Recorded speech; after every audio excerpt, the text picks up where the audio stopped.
অনুব্রত মণ্ডলের কুকথার প্রতিবাদে আজ পথে নামছে বিজেপি। বোলপুর টুরিস্ট লজ মোড় থেকে বিকেলে শুরু হবে নারী সম্মান যাত্রা। নেতৃত্বে থাকবেন শুভেন্দু অধিকারী। অনুব্রত মণ্ডলের বাড়ির কাছে তার বিরুদ্ধেই কর্মসূচি ঘিরে এখন সাজো সাজো রব বিজেপি।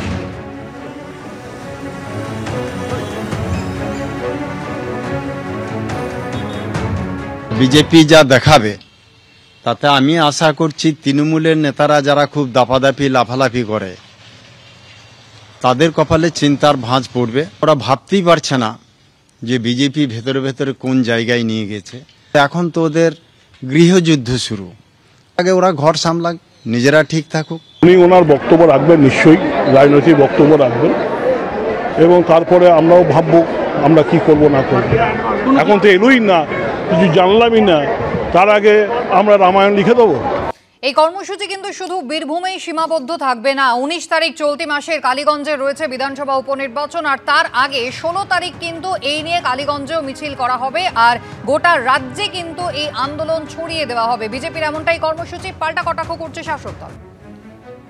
হাজার হাজার মানুষ, পুরুষ মহিলা, যুব ছাত্র, কৃষক শ্রমিক, রাষ্ট্রবাদী জনগণ বোলপুরের রাস্তায় আওয়াজ তুলব।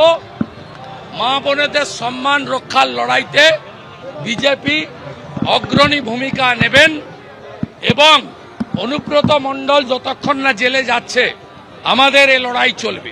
আমাদের মন্ত্রীকে, মহিলা মন্ত্রীকে জুতার নিচে থাকে বলবে, আর তারা নারী সম্মান, মহিলা সম্মান যাত্রা করবে, তো এত বড় দ্বিচারিতা মানুষ হাসবে। জাতীয় মহিলা কমিশন তারা কিন্তু ডিজিপিকে চিঠি দিয়েছিলেন, 72 ঘন্টার মধ্যে অ্যাকশন টেকেন রিপোর্ট চেয়েছিলেন। সময় শেষ হওয়ার আগে বীরভূমের এসপি রিপোর্ট দিয়েছেন, যদিও অসন্তুষ্ট জাতীয় মহিলা কমিশন।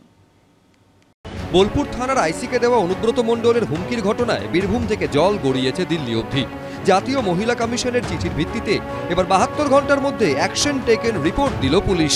ডিজিপিকে পাঠানো জাতীয় মহিলা কমিশনের চিঠির উত্তর দিলেন বীরভূমের পুলিশ সুপার, যদিও সেই রিপোর্টে সন্তুষ্ট নয় জাতীয় মহিলা কমিশন। একেবারেই সন্তুষ্ট নই। এরপরে ফার্দার কি স্টেপ অফ অ্যাকশন কিভাবে হবে সেটা আমরা করব। জাতীয় মহিলা কমিশনকে দেওয়া পুলিশের রিপোর্টে বলা হয়েছে 30 মে রাত 12:05 বোলপুর থানার আইসি লিখিত অভিযোগ দায়ের করেন। অভিযোগে বলা হয় 28 মে রাত 10:37 ফেস টাইমে কথা হয় আইসি ও অনুব্রত মণ্ডলের। সেই কথোপকথনে লিটন হালদারকে অপমানজনক অশ্লীল মন্তব্য করেন তৃণমূল নেতা।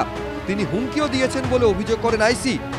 সেই অভিযোগের ভিত্তিতে ভারতীয় ন্যায় সংহিতার 75, 132, 224 এবং 351 3 ধারায় মামলা রুজু করা হয়েছে। পার্থপ্রতিম ঘোষ, শিবাশিস মৌলিক, সমীরণ পাল, এবিপি আনন্দ।